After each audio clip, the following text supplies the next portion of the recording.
Assalamualaikum warahmatullahi wabarakatuh. Salam sejahtera untuk kita semua. Pada kesempatan hari ini, saya akan membahas terkait pengolahan data. Ya, kalau kita berbicara mengenai pengolahan data, pengolahan data itu salah satu bagian dari rangkaian kegiatan penelitian setelah kita melakukan pengumpulan data. Setelah dilakukan pengumpulan data, seringkali kita itu bingung. Mau diapakan sih data yang telah kita kumpulkan? Kemudian bagaimana menghubungkan data di kuesioner dengan tujuan penelitian? Ya, untuk itu data yang masih mentah atau raw data perlu diolah sehingga menjadi suatu informasi yang akhirnya dapat digunakan untuk menjawab tujuan penelitian. Ya, itu pengantar untuk pengolahan data. Kita lanjut. Jadi hari ini topik pembelajaran kita ada 3. Yang pertama itu pengolahan data, yang kedua entry data, yang ketiga transformasi atau modifikasi data. Kita lanjut. Ya, jadi berbicara mengenai pengolahan data dalam analisis penelitian menghasilkan informasi yang benar paling tidak itu 4 poin ini Yang pertama itu ada editing editing ini merupakan kegiatan untuk melakukan pengecekan isian formulir atau kuesioner. Apakah jawaban yang ada di kuesioner sudah lengkap, jelas, relevan, dan konsisten. Nah, maksudnya lengkap itu seperti apa? Yaitu semua pertanyaan sudah terisi jawaban. Kemudian maksudnya jelas itu bagaimana? Yaitu jawaban pertanyaan apakah tulisannya cukup jelas untuk dibaca atau tidak. Kemudian relevan.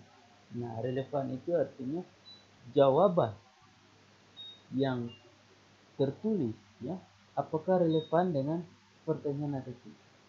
Kemudian maksud dari konsisten konsisten itu apakah antara beberapa pertanyaan yang berkaitan dengan isi jawabannya itu konsisten. Misalnya antara pertanyaan usia dengan pertanyaan jumlah anak jadi bila si responden itu dia dipertanyakan usia terisi 15 tahun dan dipertanyakan jumlah anak 9. Nah, itu berarti tidak konsisten Itu contoh Kemudian yang kedua coding Nah, coding ini merupakan kegiatan untuk merubah data berbentuk huruf menjadi data berbentuk angka atau bilangan.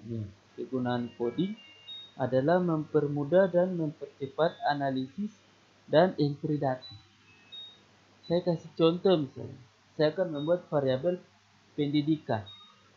Nah, untuk itu kita harus melakukan coding Kita tahu bahwa misalnya pendidikan itu SD, SMP, SMA, dan perguruan tinggi. Nah, codingnya bagaimana? Satu itu saya kasih SD. Kemudian coding 2 SMP, coding 3 SMA, dan yang 4 itu perguruan tinggi. Saya kasih contoh lain misalnya. Jadi kelamin ada laki-laki dan perempuan.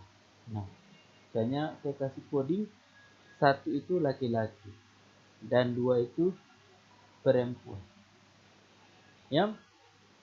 Jadi bisa dipahami. Kita lanjut yang kedua, processing Nah, processing ini artinya bahwa semua kuesioner terisi penuh dan benar serta sudah melewati pengkodean coding. Maka langkah selanjutnya adalah memproses data agar data yang sudah di-entry dapat analisis. Ya, saya kasih contoh misalnya pemrosesan data dilakukan dengan cara mengentry data dari kuesioner ke paket program komputer. Misalnya yang sering kita gunakan dalam penelitian itu SPSS. Ya, ada bermacam-macam paket program ya yang dapat digunakan untuk pemrosesan data dengan masing-masing mempunyai kelebihan dan kekurangan. Ya, nah yang keempat, cleaning ya atau pembersihan data merupakan kegiatan pengecekan kembali data yang sudah di-entry, apakah ada kesalahan atau tidak.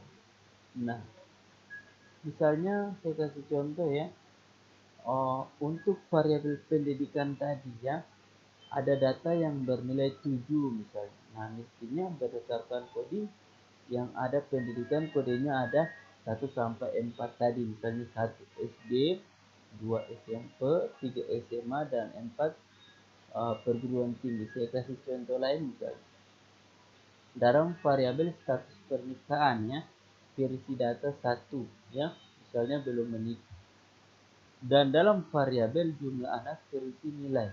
Nah, ini berarti ada data yang salah atau tidak konsisten. Karena status belum kawin tetapi mempunyai anak 5. Nah, itu salah satu contoh untuk cleaning. Bisa dipahami? Kita lanjut. Yang kedua ini entry data. Ya.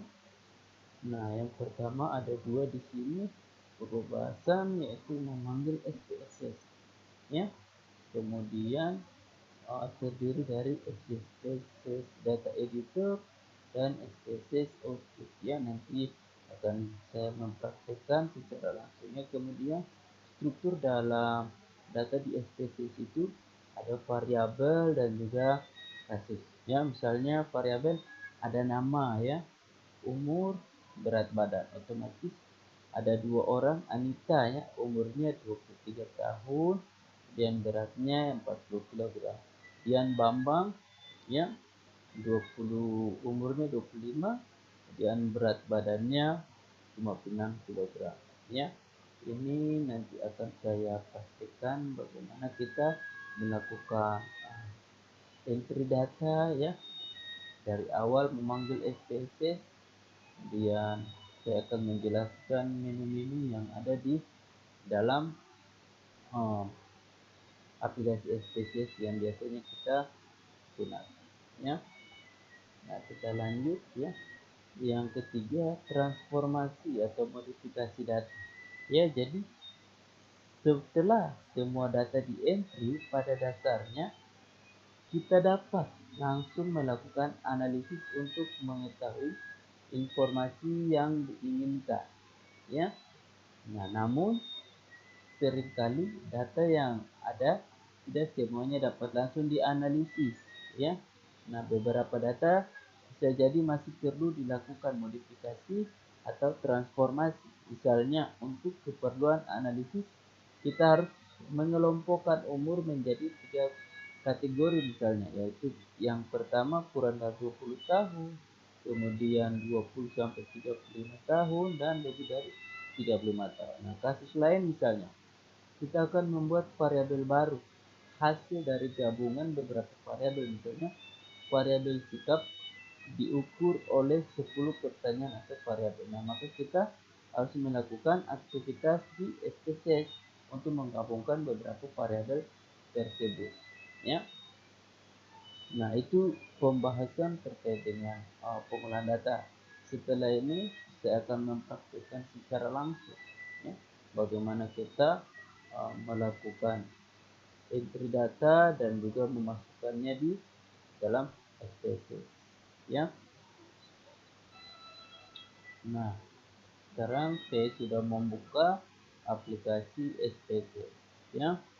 Nah, di sini saya akan mengajarkan langkah-langkah ya. Kemudian saya juga sudah menyiapkan contoh untuk akan kita melakukan entry data pada aplikasi SPSS ya. Kemudian pertama ini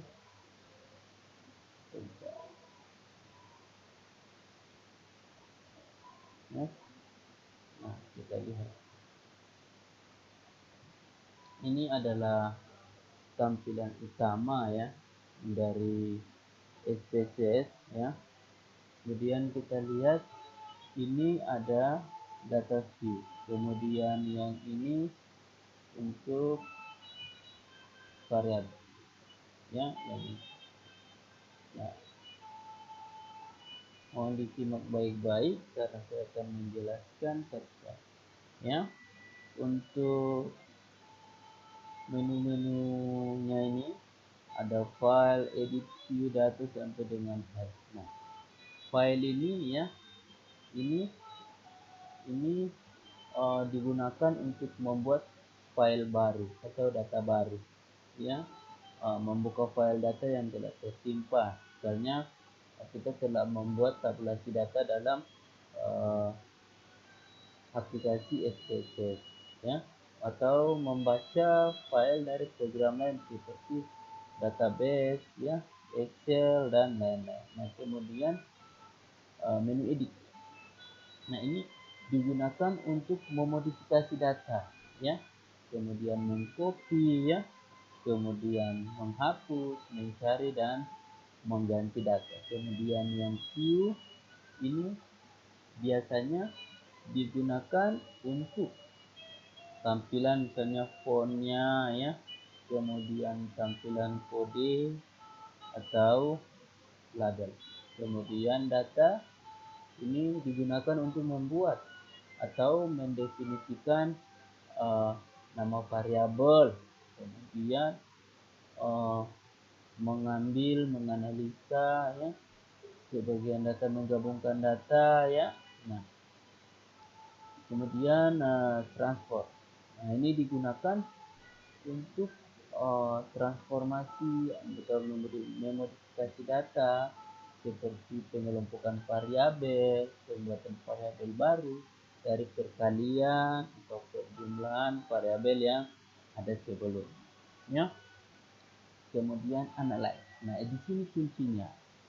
Analyze ini digunakan untuk memilih berbagai prosedur statistik, dari statistik sederhana ya misalnya atau deskriptif sampai dengan analisis statistik kompleks ya, multivariat ya.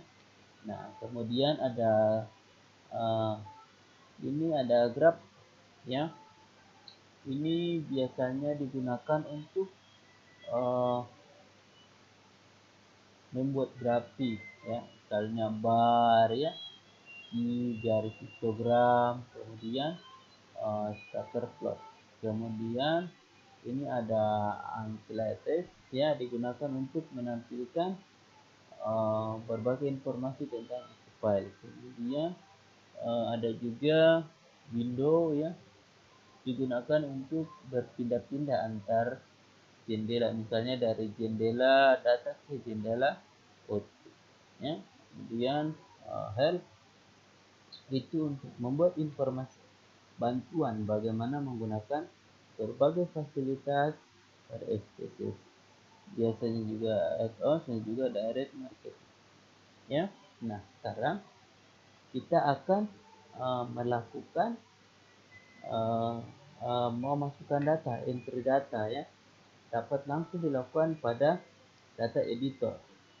Ini data editor. Nanti setelah kita masukkan ada output ya. Nah, kita lihat.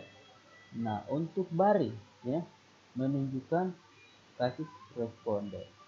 Kemudian kolom ya, menunjukkan variabel. Nah, selnya ya, yaitu merupakan potongan antara kolom dan baris yang menunjukkan nilai atau data ya. Jadi dalam yang masukkan data ke SPSS ada 4 hal yang harus diperhatikan. Yang pertama itu yaitu memberi nama variabel. dilakukan pada saat entry data. Nah, salah satu variabel mewakili atau melambangkan suatu pertanyaan, ya. Kemudian yang kedua, mendefinisikan tipe variabel. Nah, tipe variabel itu ya nanti akan saya jelaskan kira-kira apa saja ya, yaitu ada 4.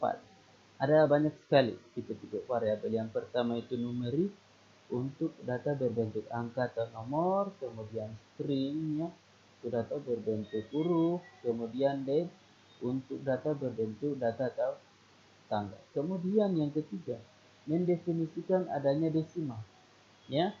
Nah, jadi bila data yang akan kita masukkan nanti berbentuknya desimal. Nah, seperti kadar HD, maka perlu ditentukan berapa desimal yang ingin kita inginkan, ya. Kemudian yang berikut, memberi label variabel. Nah, nama variabel biasanya tertulis dengan kata atau huruf yang singkat. Namun pada label ini dapat menuliskan keterangan secara jelas, ya. Misalnya nama variabel saya kasih BWT, diberi label berarti berat badan bayi, ya.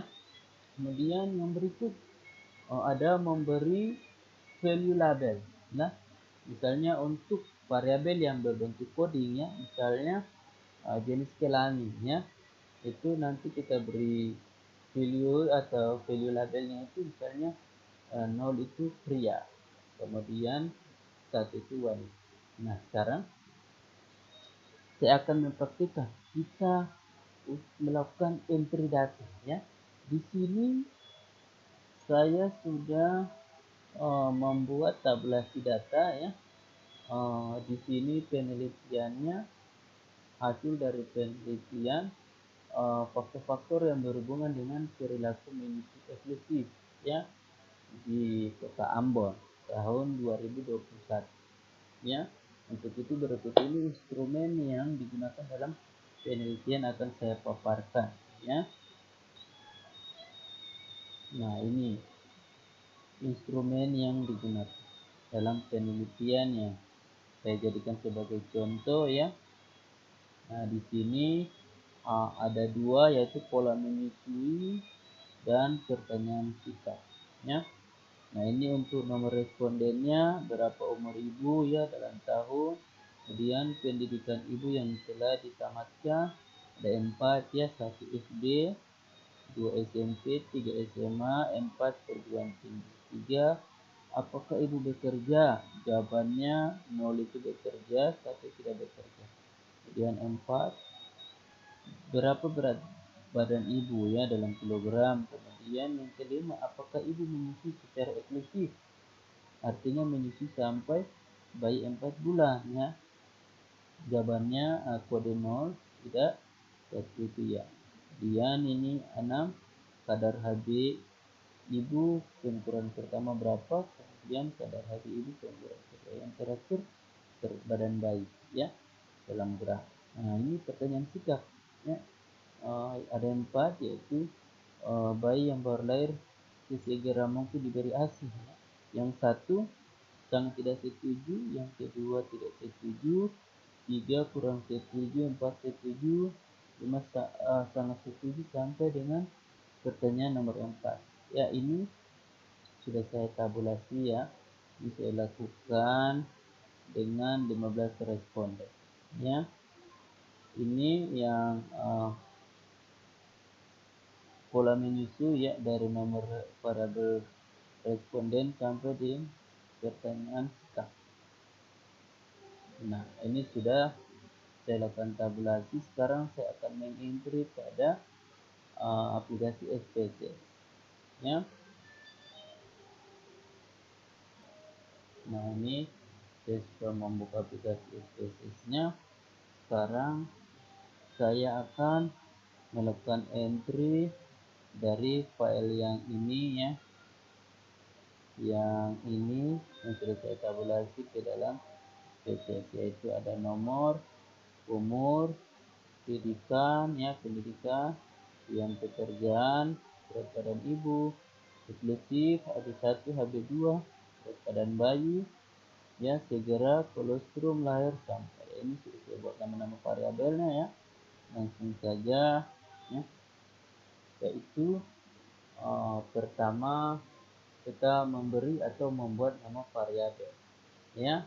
Di sini kita buatnya itu di variabel Q, ya. Nah, sekarang kita ketikkan nomor,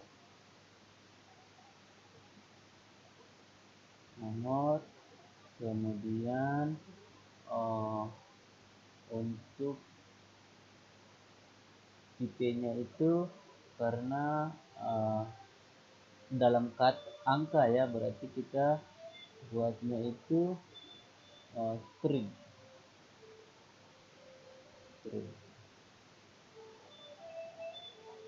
ya. Kenapa string, ya? Karena nomor, ya, berarti kita dalam karakter atau huruf, ya. Nah, kemudian bitnya ini standar saja, ya, artinya karakter. Kemudian desimalnya secara otomatis, ya, 2, ya kan. Nah, untuk variabel ini kita taruh 0. Nah, labelnya ini, ya, labelnya ini yang tadi saya bilang keterangannya harus jelas, ya. Jadi labelnya ini kita kasih masuk, ya, nomor responden, ya, nomor responden. Kemudian untuk value-nya ini, ya, karena kita akan mengisi nomor, ya, jadi tidak perlu, ya. Nah, yang kedua kita akan membuat variabel umur. Nah, umur ini, ya, ini berbentuk angka, jadi tipenya itu tetap numerik. Nah, desimalnya otomatis 2, ya, jadi kita taruh saja 0 karena kita tidak menggunakan desimal. Nah, kemudian kita tulis keterangannya umur, ya. Nah, kemudian isi dari value-nya ini, ya, yang sangat penting nanti, ya, untuk kita isi umur berapa, ya. Kemudian yang ketiga itu variabel pendidikan, ya. Saya kasih nama tadi didik, ya. Kemudian 0 pendidikan.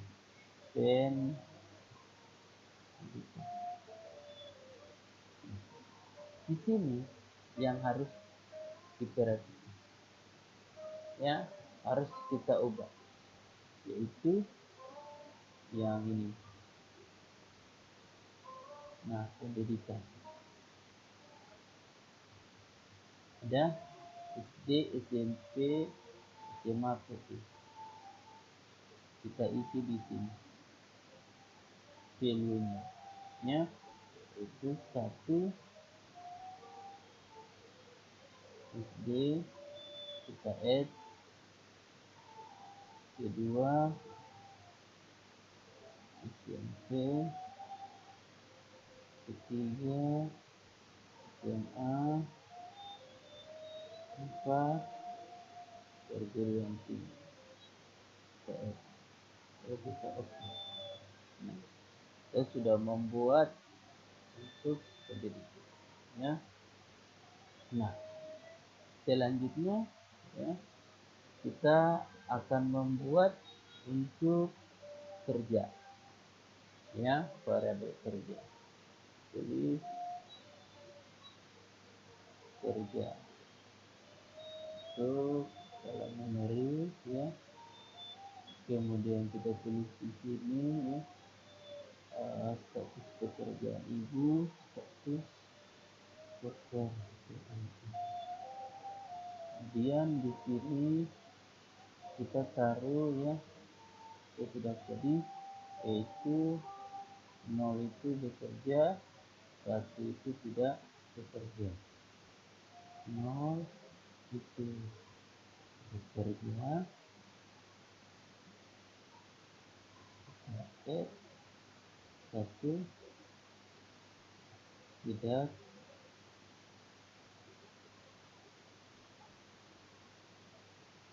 tidak bekerja.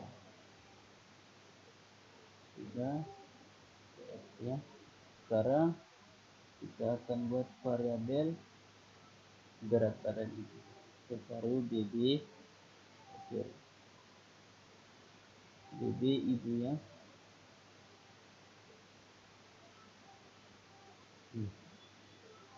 Kita pakai desimal ya. Dan kita taruh berat badan ibu ya. Ini biarkan saja ya.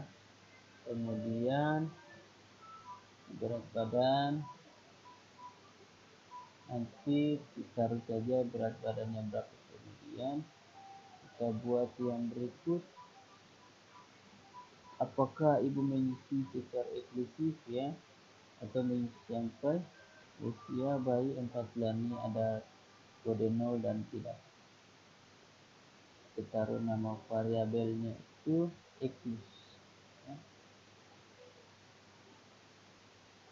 Eksklusif. Kemudian 0, kemudian kita taruh status ya, status nilai isi eksklusif. Ada 2 kode tadi kan, yaitu 0 itu tidak, kita X, yang 1 itu eksklusif ya. Ya, eksklusif. Oke, selanjutnya kita buat variabel AB1 ya. Itu kita kasih AB1 ya. Ya, 0, terus kita taruh yaitu HB tadi ya. HB pengukuran persen. Kemudian ya, kemudian ini kita perlu kata-kata masuk. Kemudian yang kedua ya, kita buat HB2.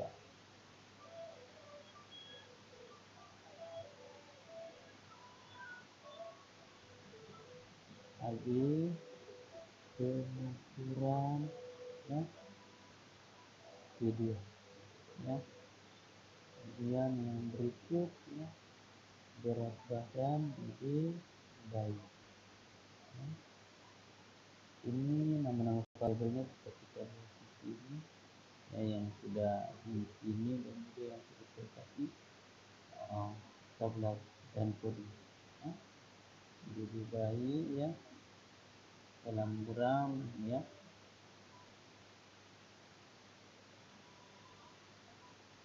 Keterangannya berat badan. Yang berikut, variabel yang berikut ya, yaitu segera, kemudian kita kasih namanya kode itu ya,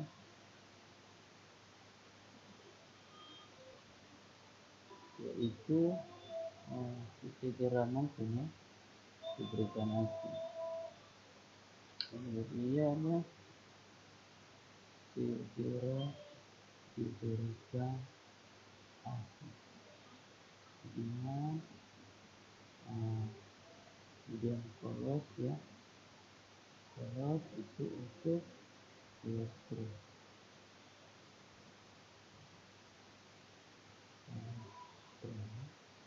diberikan diberi. Kemudian yang kedua itu lahir itu untuk aslinya. Nah ini nanti yang sikap ada kodenya tadi ya, nanti kasih masukkan ya. Jadi awal lahir diberikan asli, kemudian sampai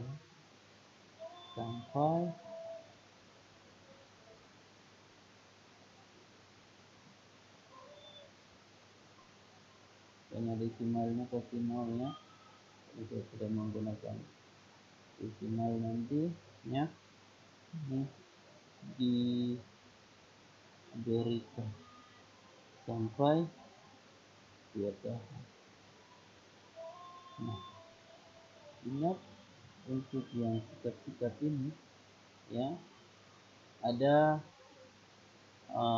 value-nya, yaitu 1 itu sangat tidak setuju, 2 tidak setuju, 3 kurang setuju, 4 setuju, 5 sangat setuju ya. Kita kasih masuk di sini ya, yaitu 1 itu sangat tidak setuju, kita S. Kemudian 2 itu tidak setuju, kita S.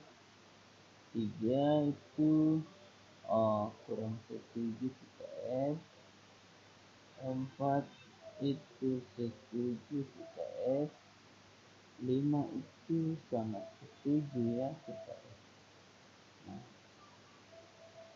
karena value-nya untuk pertanyaan sikap ini dari segera sampai ini itu sama ya, bisa diisi satu-satu seperti tadi ya, tapi bagusnya kita copy saja ya, kita mempersingkat waktu ya, kita pakai karena pilihannya metodenya sama.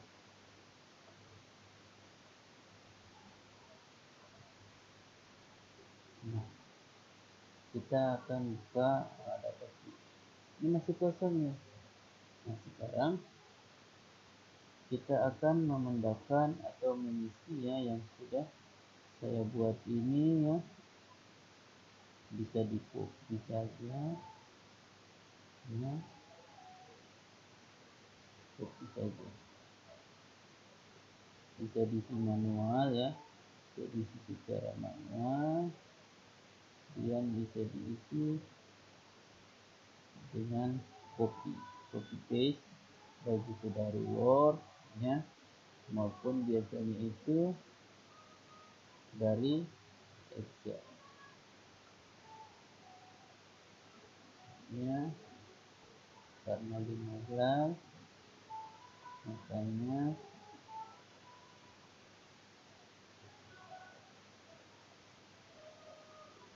yang kita pakai. Nah, ini sudah selesai. Kalau sudah seperti begini ya, berarti kita sudah tabulasi ya data, kita sudah melakukan coding ya, kemudian kita sudah bisa melakukan enter data. Nah, kalau sudah, berarti kita save. Tulis latihan entry set. Nah, otomatis output ya yang tadi ada data SPSS editor yang ini berisi data view dan juga data variabel, sedangkan outputnya ini untuk terkait hasil olah yang sudah kita lakukan maupun catatan dari variabel-variabel yang sudah kita lakukan, ya. Itu untuk melakukan tabulasi, kemudian kita melakukan coding, sampai kita sudah melakukan entry data. Nah, itu untuk cara mempraktekannya, ya. Jadi itu pembahasan dari saya, ya, in referensinya. Kemudian sekian dan terima kasih, ya. Apakah ada pertanyaan yang ingin ditanyakan, bisa mengirimkan lewat email saya yang ini, atau juga bisa menghubungi kontak saya, ya.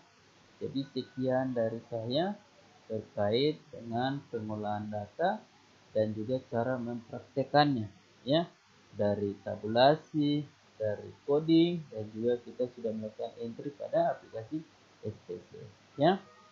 Bila materi atau pembahasan yang saya berikan dirasakan menarik dan bermanfaat, ya, berarti jangan lupa untuk like dan share. Sampai jumpa.